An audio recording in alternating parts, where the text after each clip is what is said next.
episode of the Lakers Fast Break podcast. It's Gerald Glassford coming right back at you here from Lakers Fast Break, Pop Culture Cosmos, Inside Sports Fantasy Football, and Game Source. We truly appreciate everyone out there that's all of our shows. And if you can, please give us a 5-star review on Apple Podcasts and Spotify Podcasts. Plus, if you can like, share, subscribe, follow, or do anything that you can to support us right here at the Lakers Fast Break, Pop Culture Cosmos, Inside Sports Fantasy Football, Game Source, the great folks at LakerHolics.com, the great folks at LakersBall.com, plus our awesome friends at the Hoopheads Podcast Network at HoopheadsPod.com. It is sincerely appreciated. Well, welcome back, Anthony Davis. He came back to the lineup. It was something that we were seeing that maybe could happen in Miami, but didn't quite happen there. But he felt good enough to come back to us back in the starting lineup after several weeks out with that sprained ligament in his knee, and just really looked really energetic at first in the first quarter, blocked a few shots, looked really good, floated around defensively, still a little bit rusty on the offensive end. And again, he looked like that throughout the game. But the fact is he was there in the lineup, and it helped energize the team. And you could tell it was really gave the team a big boost as they went out in Brooklyn as part 3 of this very long Grammy trip. And I'll tell you what, this was probably one of their best performances of the season. They climbed out to about a 12-point lead in the second quarter, and pretty much outside of a quick little run in the third quarter to the loss of composure by the Lakers for a few minutes, they had to cut down to 2. But you know what? On a day where the Clippers came back from 35 points down, I was worried that the Lakers would give up this lead as well, but they didn't, as seemed like at times it was James Harden versus the world, and just nobody else on the Brooklyn Nets could make a shot.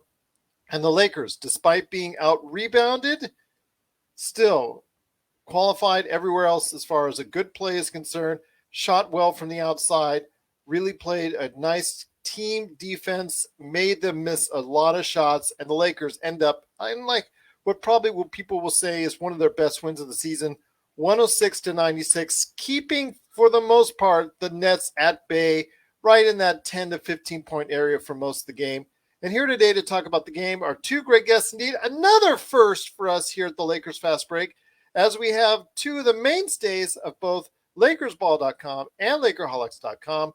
First up is a returning guy. He's feeling a little bit better. He's feeling up and around. He is the mastermind. In fact, he's been feeling up and around so much that he's posting those wacky trades again on Twitter. It is at LakerTom on Twitter. He is the mastermind behind LakerHolics.com. It is LakerTom. He's back. He's gutting us out. So glad to have you back. So glad you're feeling better. And with a performance like that on the defensive end, it's got to make your shoulder feel even better. Yeah, this was a great win for the Lakers. The return of Anthony Davis, will that be the catalyst that's going to ignite the Lakers and finally have us take 5 steps forward instead of just 2, and then 1 step back and maybe another 6 or 7 forward? We need just to pull into a streak of wins, and the resume of this club has been, despite the encouraging signs that you get in a previous game or a previous effort, it's just been to revert back to being a totally inconsistent team. The only thing we're consistent about is just being completely inconsistent from game to game. So it was a great game tonight. I mean, I liked what I saw from Anthony Davis, because in that first quarter stretch where he blocked 4 shots, you could immediately see how his length transforms our small ball offense and defense especially. The ability to have a lineup out there that you've got 2 or 3 guys who can guard almost every position on the court, who are great help defenders. It was great to see Anthony go down on the court, fall down a few times, get up and not show any signs of it. I read a quote after the game where he said, basically, if he feels good tomorrow, he's going to tell the coach that he doesn't need any minutes restriction. He wants to be out there and play. And that's one of the things that I've always admired about Anthony Davis's resolve this season, and his resolve since becoming a Laker not to allow small injuries. He's sort of taken LeBron's challenge and is not going to allow small injuries to keep him from playing. He's been nitpicked all through his career for doing that. I think it's something to say that a month and 2 days or whatever it's been since he had the injury before, he's back in the lineup, and that's earlier than expected from everybody. We've learned the hard way that when they say they're going to be evaluated in 4 weeks, don't count on that guy being back in the lineup in 4 weeks. You'll be lucky if that happens. But listen, terrific game. I thought Austin Reeves played a terrific game. Russ defensively, he played a terrific game defensively. He wasn't exactly, but he also made a couple of sensational passes. The kid has such great instincts of where to move the ball. And then Malik Monk, man, 22 points off the bench. I also thought Malik played great defense several times during the game. I thought he made excellent reads. He got in there, intercepted passes. I love his ability to front the big man and to get up really high so that he can contest the pass thrown underneath. So the Lakers look good and everything. We lost 21 points on the rebounding, which kind of just shows what the whole effort is going to be between now and February 10th, which is we've got to get bigger. We really need 2 guys. We really need another 6'5" defensive guard, shooting guard, and we need, like a 6'8" small forward who could be a starter, And that was the one consistent thing that was throughout the game, if you could say was a distraction, was the rebounding. Even when AD was in there, it was still something that the Lakers were deficient on the boards. But again, the defensive effort was causing all these missed shots and causing all these rebounds. So you got to say the effort on defense, even from guys like THT, the much maligned THT, who didn't score a point, but was still active on defense. Again, like you said, Austin Reeves only got 2 points, but active on the defensive end. Malik Monk, 22 points, just an outstanding job from 3, looked really confident with the stroke, but very good, like you said, on the defensive end, active on the defensive end. Carmelo Anthony, even anytime they took it down low, active hands by both LeBron and Carmelo down low, stripping the ball away. He got 13. Russ is another adventure today, another roller coaster. He got 15 points, which was, productive and whatnot, but still there were points of time where he made 2-3 mistakes in a row and brought Brooklyn back below 10 points, enough for where we were within breathing room. So it kind of makes you nervous. So again, Russ is up and down deal, but still just very good to see. Again, the Lakers' effort on the defensive end overall, just very good. And I want to bring in someone else here who had a good eye on the game. He is one of the guys behind LakersBall.com. You might know him there as Ox1947. It is Joe Soro. Joe, great to have you here as well. What are your thoughts on the game? Again, a very spirited, active defensive end.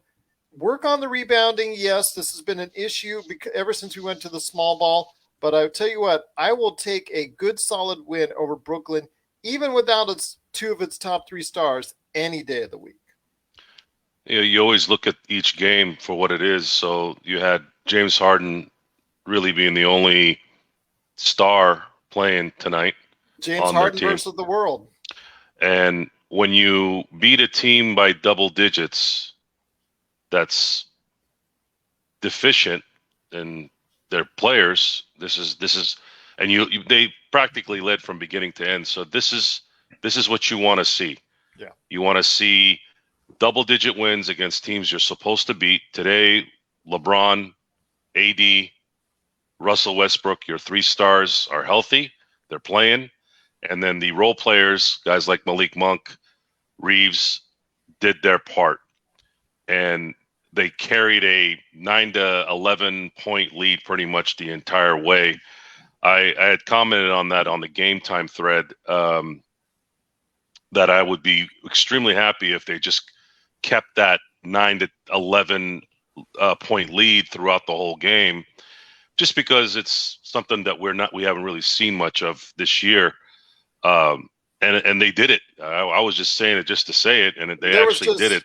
There was one little hiccup where they were only up a couple points.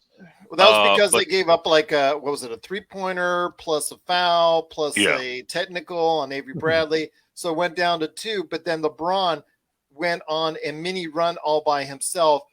You could also nitpick and say, okay, the Lakers had several opportunities to go ahead and make this a blowout and just couldn't get it done once they were in that 12 to 14 point range. But still, you know what? Again, on the road, you're playing against James Harden, who basically had to do so much by himself. I'll take the win, double digits, like you said, anytime out. Well, we have to understand the current culture of the NBA. We were so used to, at least I was, of when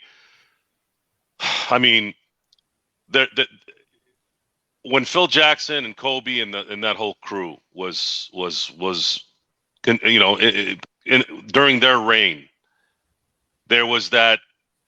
For 20 years, it was Kobe playing the whole first quarter, taking the first 6 minutes off in the second quarter, finishing the last 6 minutes in the second quarter, coming back out in the third, playing the whole third quarter, and then sitting down the first 6 minutes of the fourth, and that's how the games end. And Phil Jackson had his scheme, and the game was always like, I always have this thing in my head where that 25-point number before the first quarter ends, if we held them to 2021, that's a good game start, right? And for so long, for years, that number was ingrained in my head. And over the last 5 to 6 seasons, especially the last 2 and 3, that doesn't exist anymore. That playing the first quarter with the Stars, that doesn't really exist anymore. Now they're playing 5 minutes, they're taking them out a couple minutes, bringing them back in. So it's and then on top of that, you mentioned the Wizards blowing a 35-point lead. Plus, you also consider with the Lakers have blown more double-digit leads than anybody else. Right, and you always get concerned. Right. Well, the thing is, I don't. We have to really come to grips with the fact that a 14-point lead is not what it used to be. A 14-point lead, I would say, is more of a 6 to 8-point lead in this current era, because you have teams that can shoot from anywhere. Practically anyone can shoot from anywhere, and one turnover and 2 made threes cut that in half, and that can be done in a matter of 20 to 30 seconds. So 35-point lead, that is a little excessive. I'm not going to lie, but a 14-point lead, I'm starting to really get used to that. Like, hey, if it's a 14-point lead, I hope they keep it. It's not anymore where like, oh my God, I can't believe they it's down to 2 points. I'm used to it now. Now it's like, well, I'm hoping they can hold on to that, double-digit lead, and if they can, that's a good thing. And they did exactly that tonight to a team that they should have done it to, and it's on the road. You beat a team on the road, especially in the East Coast, and they have a decent team without Durant and Kyrie Irving, and you win pretty much from beginning to end, and this is the encouraging part. I'd say the most encouraging part is, and I actually forgot, I was going into the game going, how many times is AD? I'm going to see how many times AD kind of clinches at something or does this or does that, right? I had forgotten. I forgot until after the game was over and watching post game with Worthy and the boys at Sportsnet. I'm sitting there, I'm like, oh, wait a minute. I noticed that this is like the first game in a long time where I didn't see AD grabbing his knee or his elbow or his earlobe or his Well, he head. didn't get hit by anybody. He didn't get hit hard. Yeah, no. He look. He didn't end up on the floor today. He didn't end up on the floor. It didn't matter. Okay, before this game, it didn't matter. I'd see him just pivot a certain way, and all of a sudden he'd kind of come back out like, oh man, what am I gonna do? I think mentally, if anything, the last month maybe allowed AD to really find himself a little bit, because he did drop weight. Am I wrong on that? Or he looked a lot skinnier than he did a month ago. Now, that is an amazing thing if you think about it. When you injure a knee or a leg or anything on a leg and you lose weight, like that means you went to the next level. Like you're not even using that leg, yet you were able to maintain your fitness, right? It's not like a shoulder like LakerTom. I got the end of that discussion with you guys. What happened to your shoulder? Was it a labrum or a rotator cuff? Yeah, it was just too many 3-point shots during the lifetime. Is that what it is? This was my weapon in football. Yeah. So I tore my labrum in 2004, I think. And the reason why I remember that year was because I remember I was in the gym, and when the dumbbell I kind of lost my strength in the incline dumbbell press, and I remember it kind of did this awkward thing, and I heard something, and I didn't end up taking care of it until 2014. I remember the diagnosis after the MRI was extensive labrum tear, and I'm sitting there going, man, I'm so stupid for waiting as long as I did to fix it. It took me 2.5 years to get the full feeling, like the full strength back. 2.5. It was supposed to be a year, but it took me 2.5 years until it finally got to the point where I wasn't having to worry about sleeping on it and it being weird.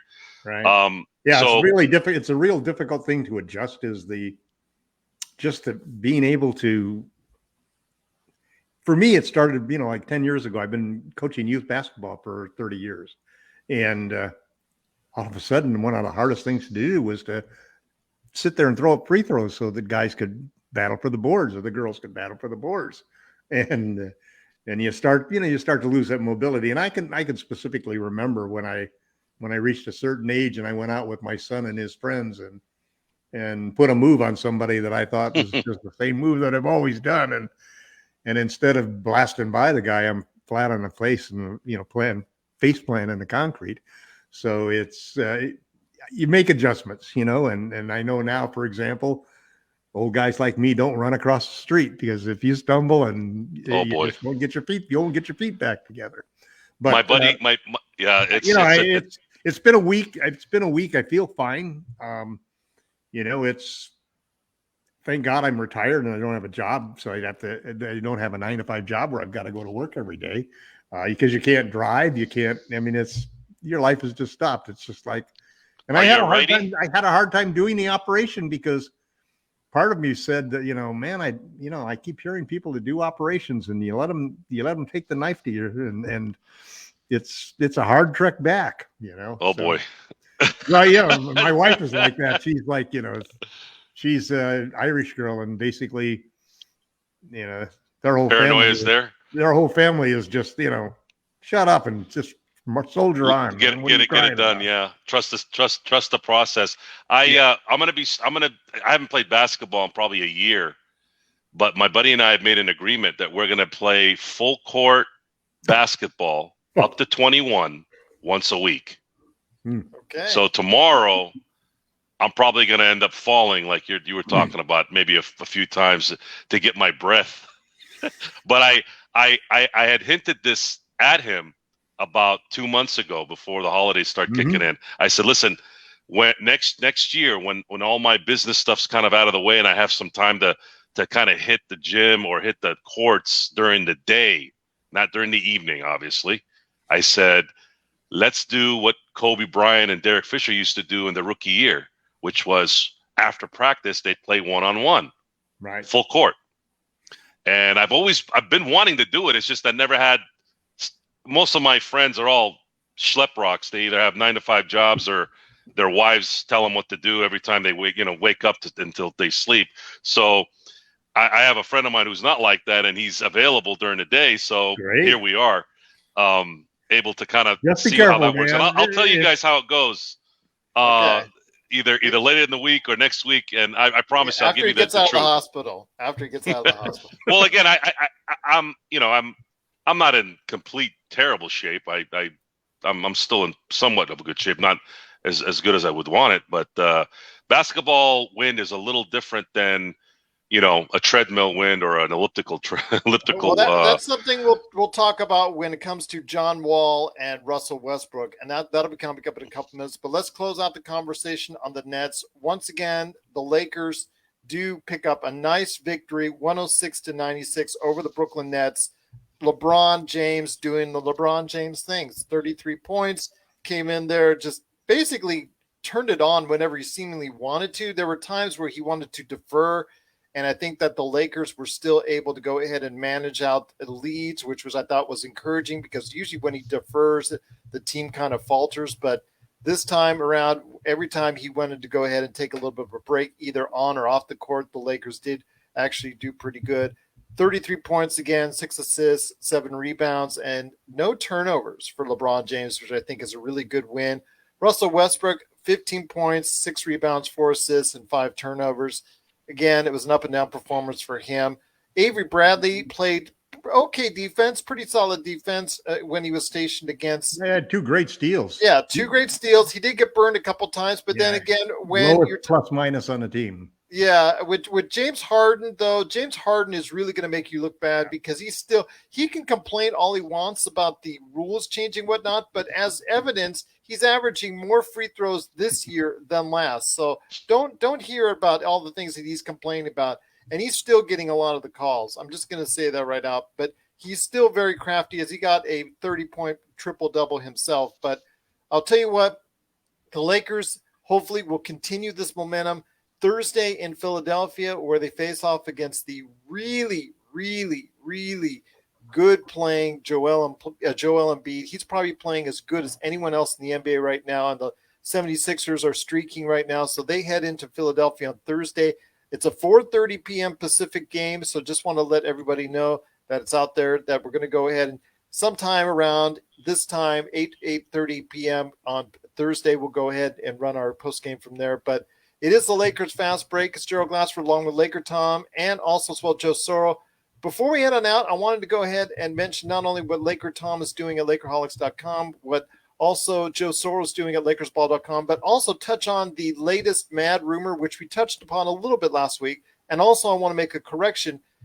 It is the fact that there are rumors that, once again, Russell Westbrook is being rumored to be traded for John Wall. I know they've already done this thing before, but I do want to mention that I thought that John Wall had an extra year on his contract. They don't. They actually have almost a dollar for dollar, very similar contract as far as the number that they're owed. It is a $47 million that they will be owed in the final year of their contract each. So basically they could just go ahead and be swapped again. The thing is, though, the constant rumor is, would the Lakers give up an additional pick in order to get John Wall? I want to hear from you guys. I'm going to start with you first, LakerTom. I would not give up an extra pick, maybe a late protected second rounder at the best, but I'm not giving up a first round pick for John Wall. First off, he's been out the entire season. We talked about getting into shape, Joe Soro. He would have to get into NBA shape, and as you know, the speed of the NBA is so much different. We're talking about several weeks of getting into shape, so you don't really have a point guard like him in the lineup for several weeks. He doesn't shoot that well. I know they were talking about his his catch and shoot numbers being around 37, 38%, but as we know, he often gets injured. He's been often out of the lineup, and he's a streaky shooter at best. So LakerTom, I want to hear your thoughts. I'm a definite no. If it's just straight up, I can deal with that. I don't think it really changes the number for the Lakers or changes the whole dynamic for the Lakers. I just say if you have to add an extra pick on top of that, it's a definite no for me. Well, you know what's really interesting about this trade is there's a big difference when you talk about what you can get for the 3 trading chips that the Lakers have that are their logical chips. They have Taylor Horton Tucker in his $10 million contract, Kendrick Nunn in his $5 million contract, and they have a first-round draft pick for 2027, the soonest one that they could do. Those are their 3 top assets. So if you put those 3 top assets together, they'll probably bring back a player making $15 million a year. You'd have to add a couple of, another minimum player in there, or maybe somebody might want Kendrick Nunn. I don't think you make this trade for just swapping those 2 players, Westbrook and Because John you can Wall. probably get Westbrook. You can probably get rid of Westbrook's contract this summer because he'll be an expiring contract. That's correct. So you're not going to have to attach a first to him. Or in worst case, you might want to use that first just to get rid of his contract at that point. Or you just let him play out. You let him play out. You deal with and then you get $47 million off the books. There's a couple options. Let me finish. Where I do think the trade makes sense, and Eric Pincus had an article on this, is that the numbers that you need to match salaries change dramatically once you say, let's start with Westbrook versus Wall. So let's say we take that Westbrook and a first round pick for Wall. We take that particular transaction, and there are two players that would be great fits on the Lakers. So let's say you decide, I'd like one of these two players. I'd like either Eric Gordon, who's a 45% three-point shooter, a savvy, tough defender, who is going to be could be one of the most sought-after players the second half of the year. He's like PJ Tucker was, could be like PJ Tucker was for the Bucks last year. The other player who fits perfectly is Christian Wood, your old favorite boy that you almost had us trade for at one point in time with the Pistons. And that was he long makes like time ago. 13.5. So here's the problem. So you could take one of those guys and you could say, okay, fine. I'll tell you what, we'll throw in Nunn and Talen Horton-Tucker, and you add the Wall. We'll give you Russ plus these guys, and you add let's say depends which way you want to go. Let's say you want Christian Wood. You throw Christian Wood in there. That deal basically works in the salary cap situation because the dollars are so much higher, so the percentages that you have to take back work out better. So there is some sense to that particular deal that there could be a reason why you would want to do that deal. Now, here's the really interesting wrinkle to this deal. Houston is not playing John Wall. They won't let him play. He'd like to play. But they basically said, no, you know what? We're better off because we're tanking. We're better off not having you play. Yep.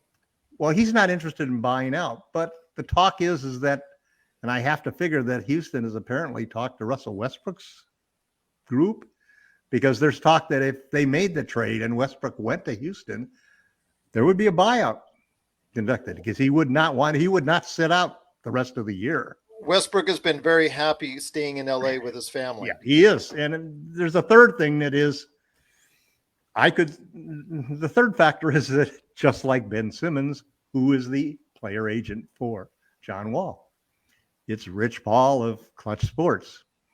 So the Lakers, just like they would know whether Ben Simmons is able to come back and play well, they got a lot of his best friends on their team right now, and that same thing is true, in that situation with John Wall. They know Rich Paul's already told him exactly what the situation is with John Wall. So it's a tricky situation. I don't think it's going to happen because I think that there are better targets for the Lakers than. At least I'm hoping that there are better deals that the Lakers can make than to settle for this deal. I do think that Eric Gordon would be a good fit, but if you spend your money on Eric Gordon, where are you going to get the guy that's going to fill in to be that 6'8", 6'9", small forward that you need to guard the Kawhi Leonards and those types of players? We almost have to prioritize having that size. And then secondly, but if we strike out in all of these other areas, that's a doable deal. That's a deal that we probably can make. But with Eric Gordon, I think Eric Gordon would be a good catch. But unfortunately, he's also owed like 2 years, I think, beyond this year. Is that correct? I think he has another 2 years. Third year's not guaranteed. Okay, third year's not guaranteed. Okay, but that's why they want to get rid of him. They don't want to pay. They don't want to pay $18 million or $19 million. And then you could still, worst comes to worst, as a break glass in case of emergency, you can go ahead and keep on riding up and down this Westbrook train as far as it's concerned through the season, even through next season, because $47 million coming off the books, whether it's Wall or Westbrook, that's $47 million that you could spend that comes off the books in 2023, in the summer 2023. Yeah, but the problem is that we'll have AD and LeBron. And LeBron will be 39 by that into time. Max deals at that point in time, or at least their hold will be a max deal. Yeah. So it's not like we have the free money to go out and hire to bring somebody else with 47 million. But we're still probably forced to trade for somebody who we then can go over the cap to, give them their next max contract. Yeah, that's true. But and this is where the whole Westbrook trade thing works.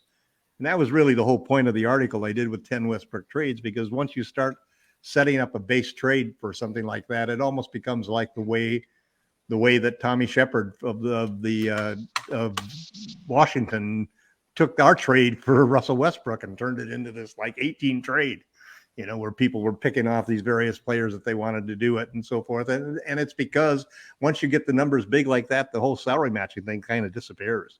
Yeah. You just got to have the cap space. But I don't think it makes sense for us to trade Russ at this point in time. We do have to fix the starting lineup. Frank at least did a good job this time because he got rid of Trevor Ariza. Yep. He didn't play at all. He put in Stanley Johnson, who unfortunately picked up 2 quick fouls, but it didn't hurt the Lakers overall because they were still. But I like Stanley. Stanley had a good plus minus. He and LeBron were the only 2 starters with a positive plus minus. Yes. It's Melo, Reeves, and Monk who come in and ignite that. And I'm in between whether Monk should start or not. Monk or Reeves should start, not Bradley. I would put Monk in. I really like the fact that what it comes down to is what we really need is we need the person that we're going to get for Taylor Horton-Tucker, because that should be one of our starters. I agree with you in that. He's such a bad fit on this team, and I feel sorry for the guy because I think he's going to be a star. You wait and see. He's going to be a bigger star than most Laker fans right now could be the next Kuzma. You never know. Although Kuzma today, if you watch the highlights, was very frustrated with the rest of the team in that last minute, because in the last actually few seconds, the Washington announcers went from talking about how they just pulled out this game to in less than 15 seconds went from that to how did we just lose this game? So that was a very frustrating game indeed. It's very funny if you go ahead and check it out on ESPN. But before we head on out, and before we talk about LakersBall.com and also Lakerholics.com. Want to go ahead, Joe, and hear your thoughts on this Westbrook for John Wall trade scenario. Once again, these two are being named as far as possibly swapping places. Again, LakerTom and I probably would have to say no, because of the fact I don't think that there's going to be enough incentive for the Lakers to move Westbrook for Wall. If you add on different pieces and components to it, we could talk then, but straight up Westbrook for Wall. And if you ask the Lakers for a kicker on top of that, I think it's something that the Lakers should go and look in a different direction then. Uh-oh. There's going to be a old American. I had talked about this trade, I think a week ago. And were you in favor, Joe? Were you in favor of the Westbrook deal originally? Yes. The reason why I was Gerald wasn't. Yeah. The reason why I was is I thought Russell Westbrook as a third option would work, and it would lessen the deterioration of the team if LeBron was out. Yeah, which is what killed us last year. Right. And again, last year, right before Solomon took out LeBron's ankle, LeBron had a really good flow with the current roster where they were winning, and they were winning in pretty dominant fashion. They had gotten the flow, and then the hope was that when AD got back, you kind of fit him in like I know my memory sometimes, goes way back, but I remember in 2001 when Kobe got hurt and Shaq and the Lakers were just killing everybody, and then Kobe came in and then they really started killing people. I was hoping for something like that. Now this year, that was the killer. Is when LeBron was out, I was expecting Russell Westbrook to at least cover LeBron for 10, 12 games, and it didn't work out, and that's when I was like, oh no, what did we do? The most disappointing thing this year for me is Nunn not playing and THT not becoming what I thought he was going to be. Yeah. At least as a trading chip. Yeah, those two things have hurt us.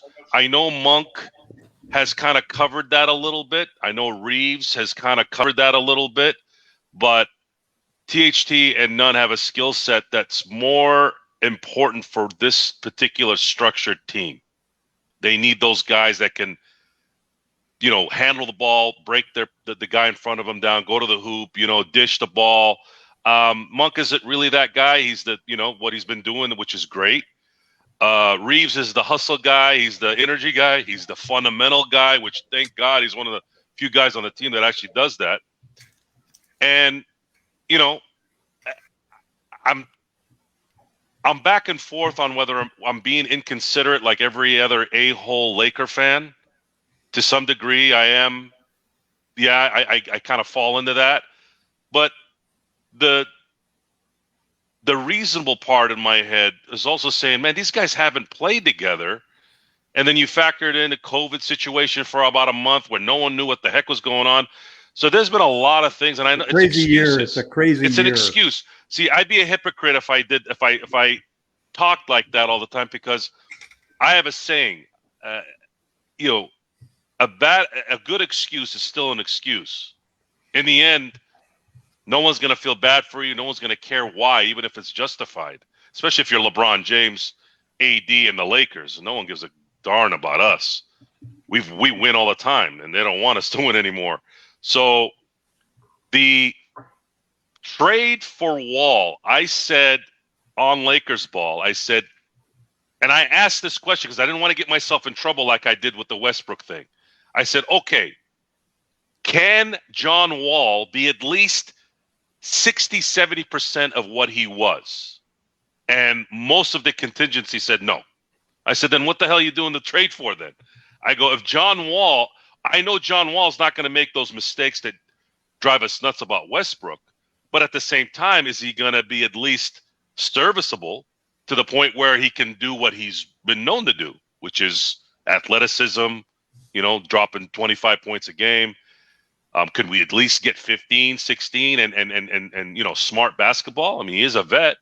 If we can get that, it could make sense. But do I want to reward, and this is the ethical part of this, do I want to reward?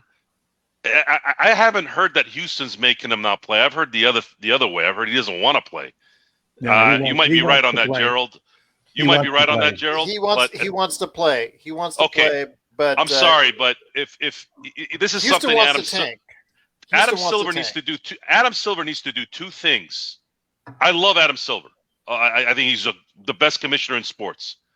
But there are two things he has to fix with the NBA. Number one, we're not seeing Ben Simmons. We're not seeing John Wall. We're not seeing these guys play because they're throwing a tantrum, or the team is throwing a tantrum by not letting them play to do whatever. That I can't understand how that's even allowed. It's Rich Paul, the agent for both of those players. I'm sorry, but look, you want to. Our partner is in the Lakers. I don't care. Look, if you're gonna come up to bat for your player as an agent, as Rich Paul, Scott Boras, whatever, right? I understand that part.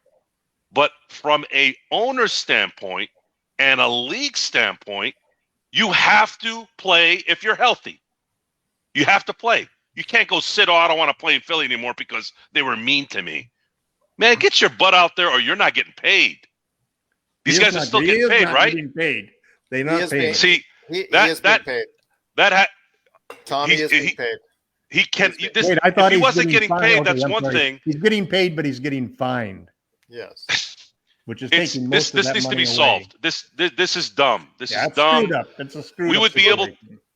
Can I just interject sure. here? Let me just interject here. With Simmons, according to his contract, he got a bulk payment, not the entirety of it, but he got a bulk payment and bulk percentage of it up front. That's one of the things in his contract. So yes, while he is still being fined to an extent, he was paid his commensurate upfront amount.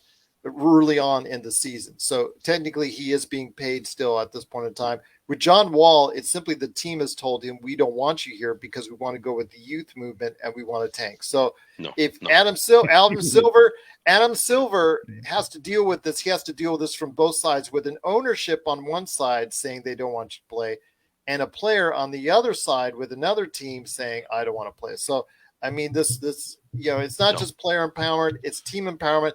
It's at this point, if you're an organization on the Houston side, you can literally pay someone $30 million, $40 million to, in this case, $40 million to do what you want. And this way they're saying, we don't want you to play. We don't want you to play. So unfortunately, right now, during the way that the contracts are set up and the way the environment is for the league, as far as it's concerned, that's what was structured in this deal. So you can allow for a player to go ahead and say, I don't want to play and be paid, and for a team to say, we don't want you to play and pay them. It's the way the contracts are set up right now. It's the way the league has it set up. Yeah, the new CBA will probably include major changes in that area, because I agree with Joe that it's ridiculous. Yeah, this is ridiculous. And again, I'm all about player empowerment. I get that part. I know a lot of times there's a discussion about, but in Houston, it's a team empowerment. So it goes both ways. I don't discriminate, Gerald. It doesn't matter if it's a player. Usually, it's always been the player. I'm not defending it. I'm just telling you what it is. And I would love to see these two players play, especially Ben Simmons. But again, you have a situation where this is the environment. Well, we're in a situation now where we're talking about a Wall Westbrook trade, and had they let him play, and we saw some skill set that's still there, then maybe that decision becomes clearer. Yeah, Ben Simmons, we know who Ben Simmons is. Okay, I would take Ben Simmons obviously for Russell Westbrook, but a little bit of me says hell no, because if this guy's weak in Philly and he can't shoot, the Laker crowd's going to destroy him worse.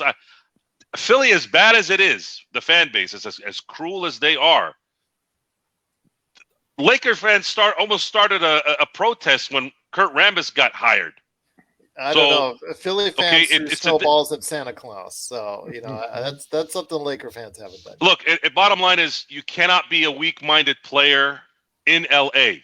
Right. Okay, and AD's had a little bit of a taste of that, even though he's won and he's come through when it mattered by winning a title. So it takes a certain personality to do it game in, game out, year in, year out. It's exhausting. So under the current the second two instances of what Rich Paul did with Anthony Davis and the Lakers. We're seeing it now with Simmons in Philadelphia, and we're seeing it with Wall in Houston. You've got two players who are trying to force their way out of particular situations. Forcing is fine. I get that part. If you're frustrated and you're down, and he was not playing for maybe I think 2 weeks. Okay, just so that he wouldn't get injured during before the deadline. Before any kind of deadline or whatever. I don't just you're preaching to the choir, Joe, because I agree with you that.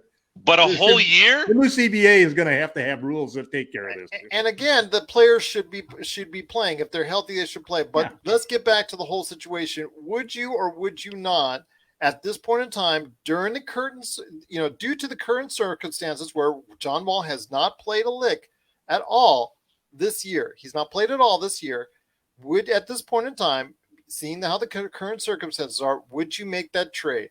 I certainly wouldn't, if they have to put a draft pick into it. But what are your thoughts on this? Most likely the Lakers would have to add some type of sweetener into it to get it, to get John Wall from Houston. Would you make that trade? They would need they would need a third team, and they need to get somebody else in that trade. If you eliminate Westbrook and bring in Wall, you don't know if you've just sent one of your players out that's not going to play anymore.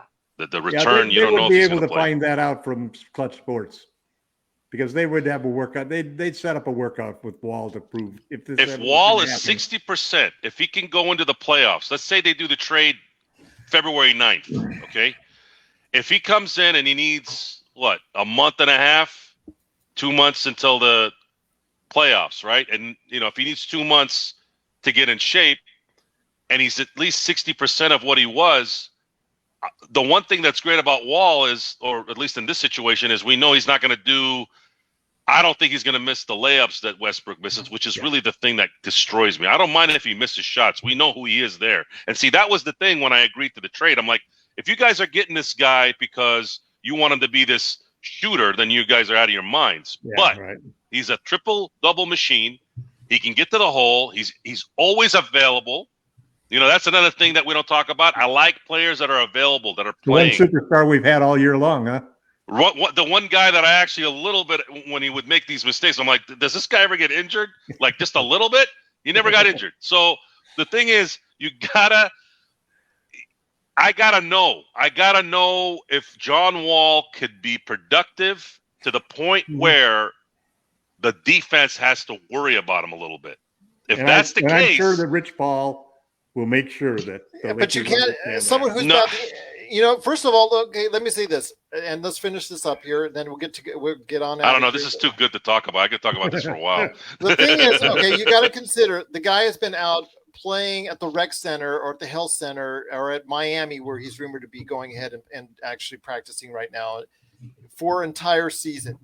For him to get up to speed or whatnot, you can't expect the same kind of numbers that he turned out last year or even when he was healthy, whenever he was healthy before that, because he hasn't been healthy too many seasons in a row since his prime. He's 38% catch and shoot, but you can't expect 38% catch and shoot right off the bat. I mean, he hasn't played in the NBA in a while, so you're asking someone to go ahead and step in. Then you're also asking him to go ahead and stay healthy and maintain his health. This is someone who has a very spotty record of health, who quite easily could end up doing something like James Harden did, where he came in out of shape, hadn't played for a while, came in out of shape, and eventually had hamstring issues. You could see those same things happening with the John Wall very easily. So I don't know. I just think that it would not be something that would interest the Lakers or should interest the Lakers, especially if you have to add a draft pick after LeBron and AD are gone.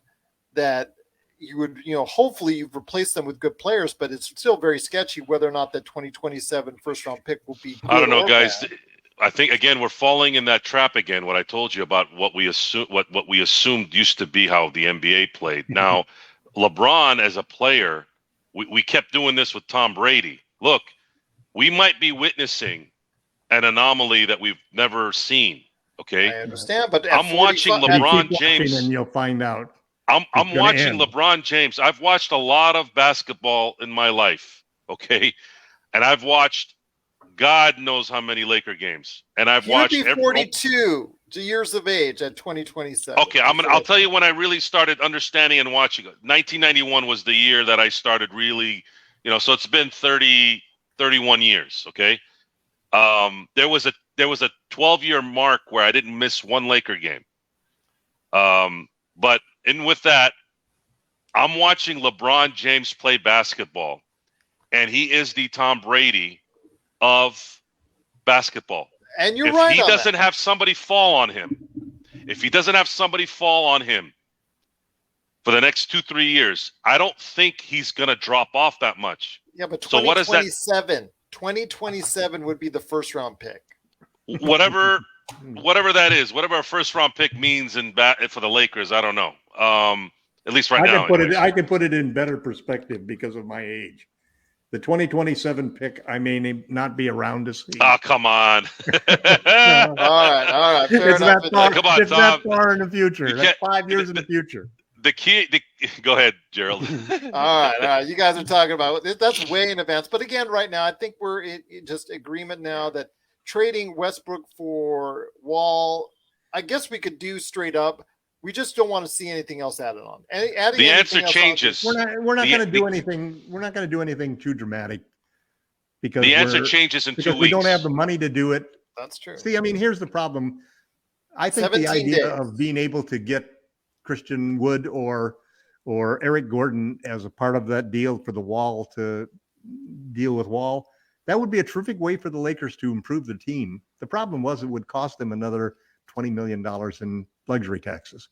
And that Jeannie and all of her brothers and sisters who are all getting paid all of that money because they own 65% of the Lakers. That's what they live on every year. So all they're not like the Clippers. Well, who got the $700 million They're for not going to pay $200 Crypto.com? million in luxury taxes like the That's Warriors through and the Nets will. that's through the That's that Staples through Center, AG? AG, yeah. Right. AG, yeah. They get the Crypto.com. truth is the Lakers aren't going to do things that are going to increase their luxury taxes. They're going to look for things to reduce their luxury. Well, that's taxes. why we didn't sign Caruso. That was a big mistake. Think how much better it would be right now, Joe. Well, I'm sure if we had again it was contract to trade also. Look, Tom, I was wrong in 3 areas, and Gerald and I have talked about this. I thought the Westbrook trade was going to be good. I thought picking THT over Caruso, which I knew even before free agency started, that was what they were going to have to decide on. THT or Caruso. They went with THT, and I thought it was a good idea because THT was 20 years old, had handles, and obviously he's 7 years younger than Caruso. So I said, okay, that makes sense. And he's already played really well in his young age, which means he should be playing better as he gets older, right? And it was a draft pick. So then the third part was Nunn. I thought Nunn was going to be the X factor this year. He was going to be that guy. Yeah, that's why we paid him the most money. And his availability has been -0, not just 0, because we probably really needed him, and he probably would have helped us win a few games. If he'd been playing. I found myself thinking, see, THT we have to move because he doesn't fit.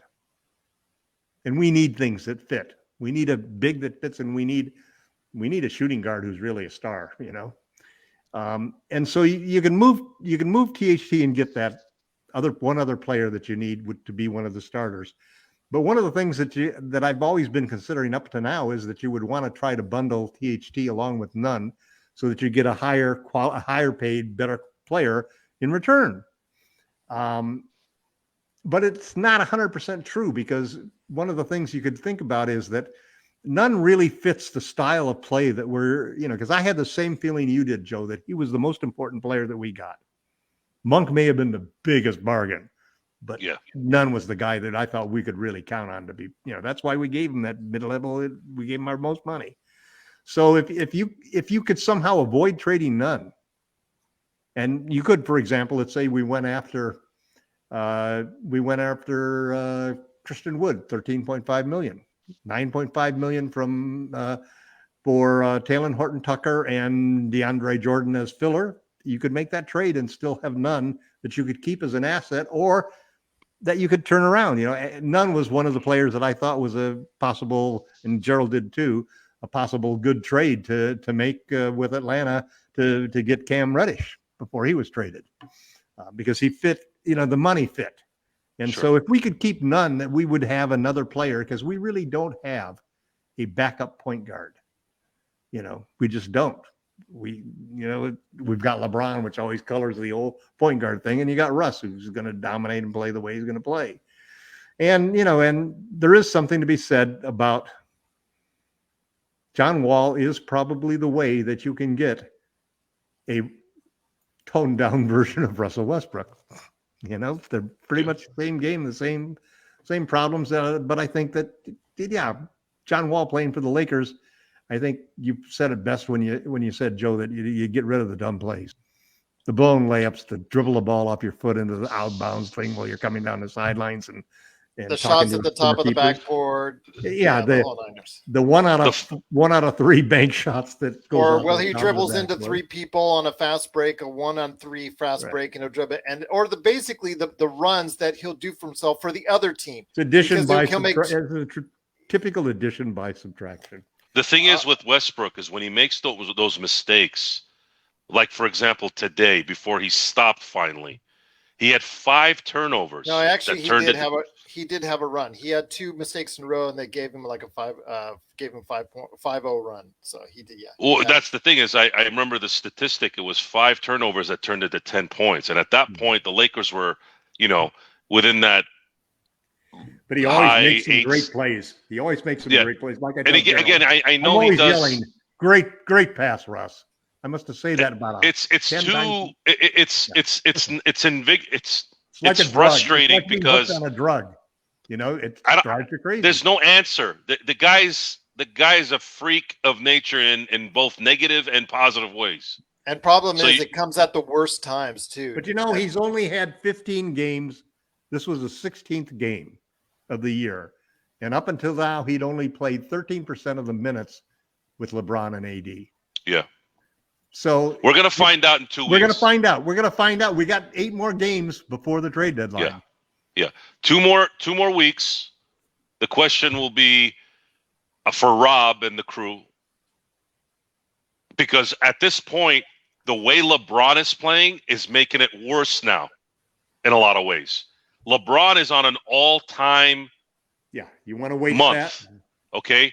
If you don't take advantage of this, and in the end, I've looked at this for the last month because of the situation. I'm like, for us to end the regular season in somewhat of a positive note, they have to have the 6th seed, and they got to play Utah in the first round.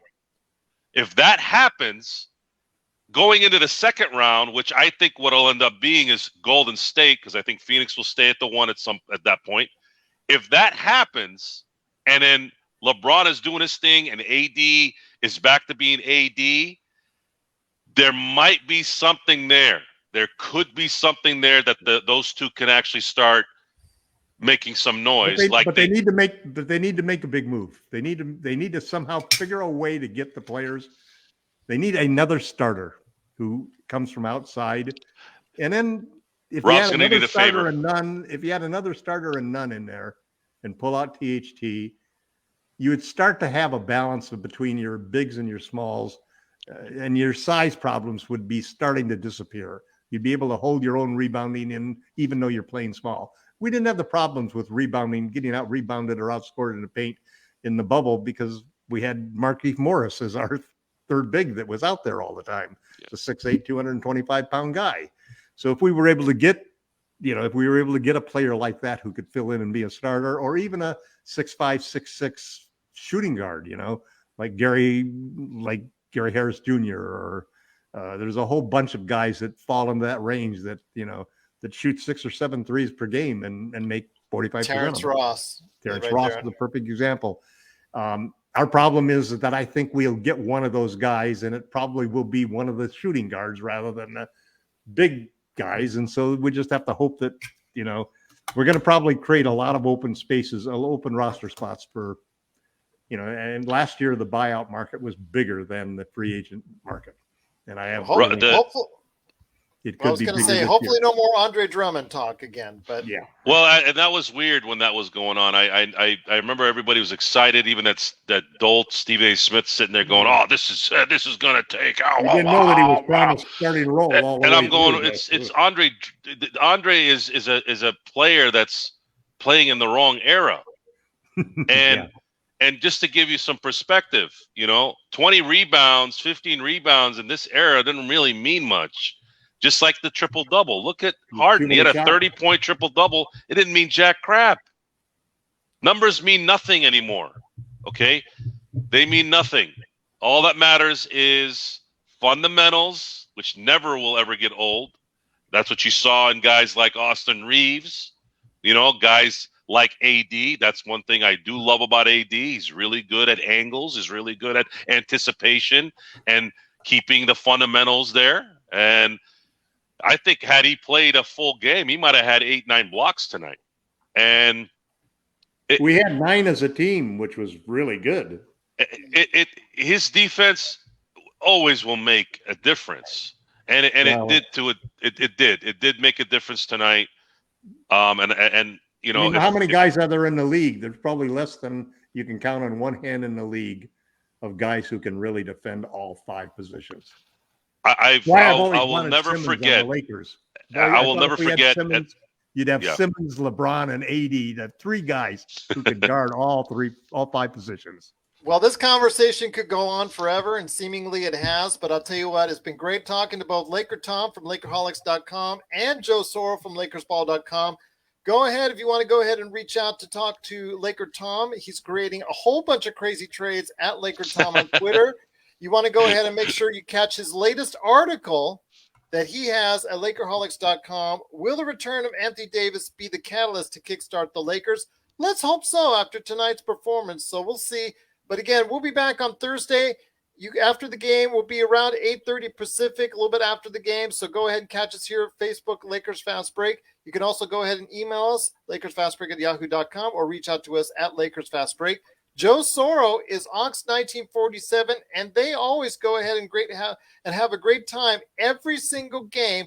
Please join up with one of their chat boards during the game at LakersBall.com. So please go ahead and check out Lakerholics.com, LakersBall.com. But once again, the Lakers are back at 500, 24-24. Anthony Davis is back in the lineup. Hopefully things can go from there. It hopefully will be a catalyst to see if the Lakers can go ahead and go on a nice run. But the Lakers continue the Grammy trip in Philadelphia. So what will they do? They're now, again, still in 7th place in the Western Conference, 24-24. What will happen on Thursday night against the Philadelphia 76ers and Joel Embiid? We'll find out, and we'll talk about it after the game. But for LakerTom, Joe Soro, it's Gerald Glassford. Thank you so much for watching and listening. Shout out to all of our YouTube followers. Thank you so much. Appreciate it. And again, hopefully you can get these two guys back on very soon, because we'll catch you here next time at the Lakers Fast Break Podcast.